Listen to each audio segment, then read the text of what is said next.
අපි මේ වීඩියෝ එකෙන් කතා කරන්න හදන්නේ ද්විලෝහ ආචරණය. ඒ කියන්නේ යකඩ මල බැඳීම සඳහා වෙනත් ලෝහ බලපාන්නේ කොහොමද කියලා.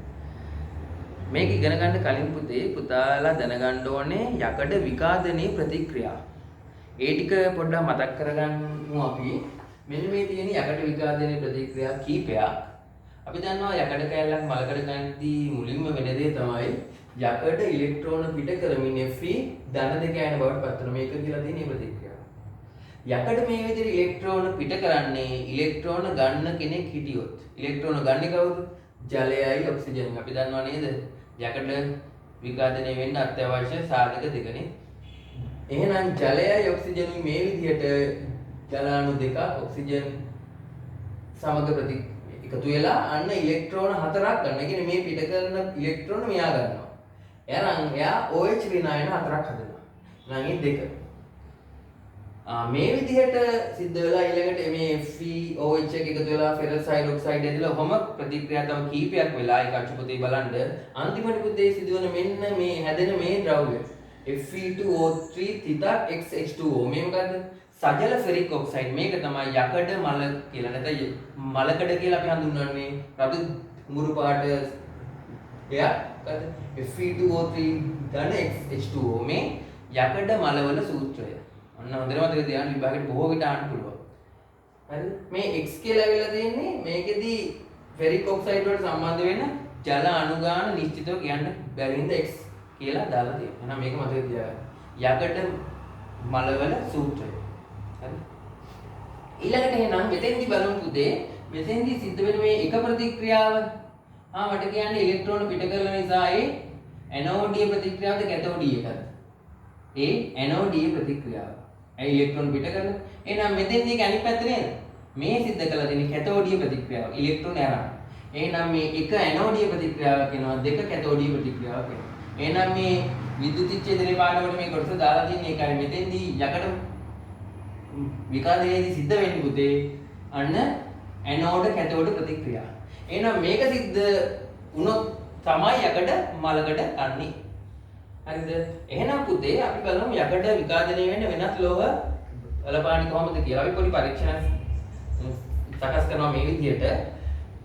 මේ පරීක්ෂණයේ බොහෝ විට පුතේ විභාගයට අහන්න පුළුවන්. මෙතෙන්දි කරන්නේ පෙට්‍රි දීසි 5ක් කරන් ඒකට අලුත් විකාදනය වෙලා නැති අලුත් යකඩ ඇන 5ක් දාලා හරිද?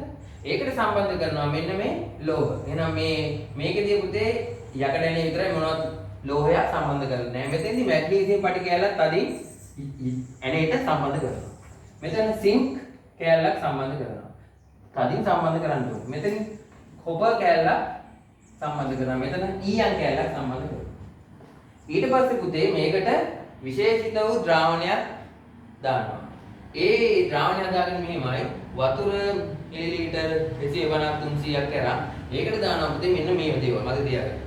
සෝඩියම් ක්ලෝරයිඩ්, ෆිනොක්තලින්, පොටෑසියම් ෆෙරිසයනයිඩ් කියන සංයෝගය. ඊළඟට ඒ ටික දාලා හොඳට කලවම් කරලා රත් කරනවා.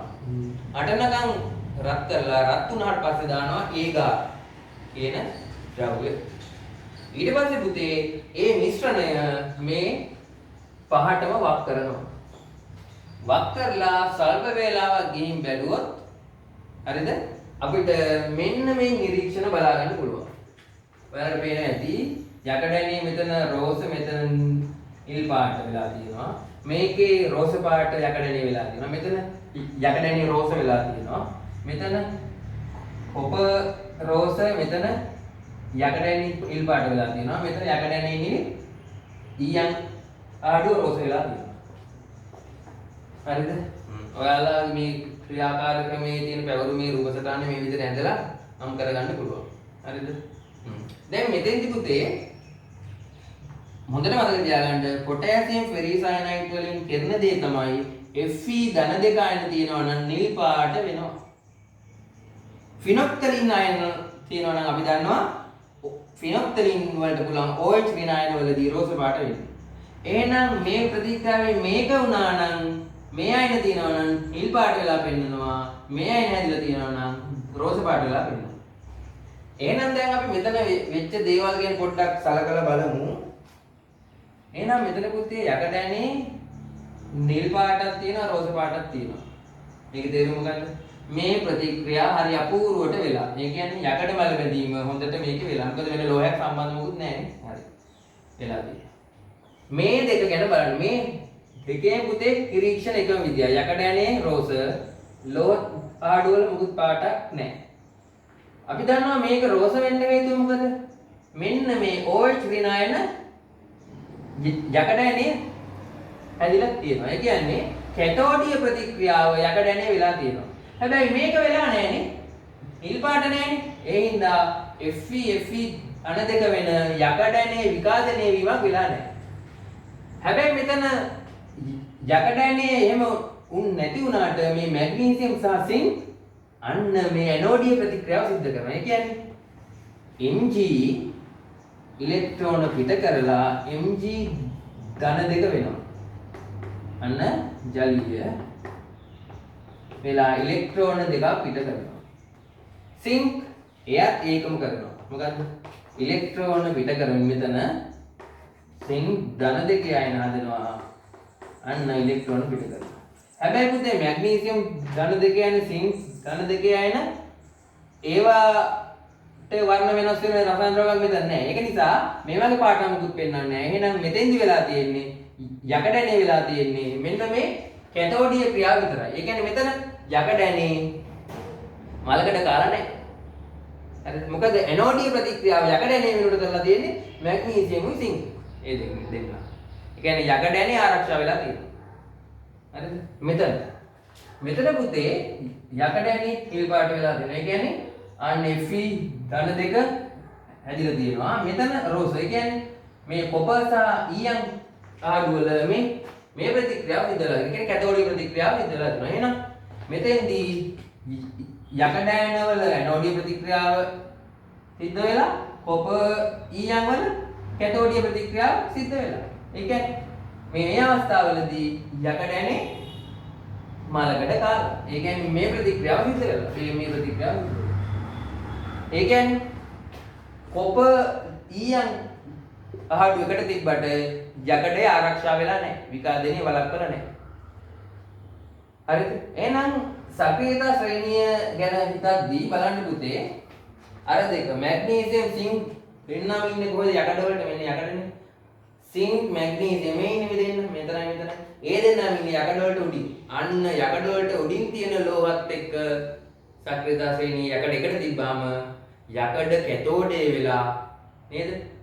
යකඩේ කැතෝඩේ ප්‍රතික්‍රියාව වෙලා තියෙන වෙලා යකඩ ආරක්ෂා වෙනවා. යකඩ විකාදනයෙන් ආරක්ෂා වෙනවා. හැබැයි මෙතෙන්දි පුතේ කොපර් ඊයන් ඒ දෙකම තියෙන්නේ මේ යකඩ මේ කොපර් මෙන්න ඊයන්. ඒ දෙකම යකඩ වලට පහළ.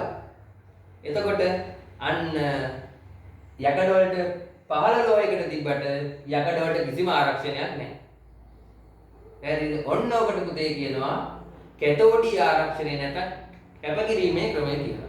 එහෙනම් ඕමයි නිසා තමයි පුතේ යකඩ බාල්දි වගේ දේවල් ඊළඟට අපි ගත්තොත් ඔය යකඩ බට සින් කාලයක කරන්නේ.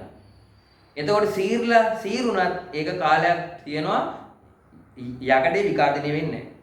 ඒ වගේම අපි දන්නවා පුතේ ලොකු නැව්වල මැග්නීසියම් පටි සිංක් පටි පාස් වෙලා තියෙනවා. එතකොට අන්න කැතෝඩී ආරක්ෂණය වෙලා මොකද මේ නැව්වල හැදලා තියෙන මොන වගේද? විශාල වාණි නේද? ඒක නිසා ඒවා මලකඩ කෑමෙන් ආරක්ෂා වෙනවා. හරිද? එහෙනම් ඔන්න ඕකයි පුතේ ත්‍රිලෝහ ආචරණය කියලා කියන්නේ. හරිනේ?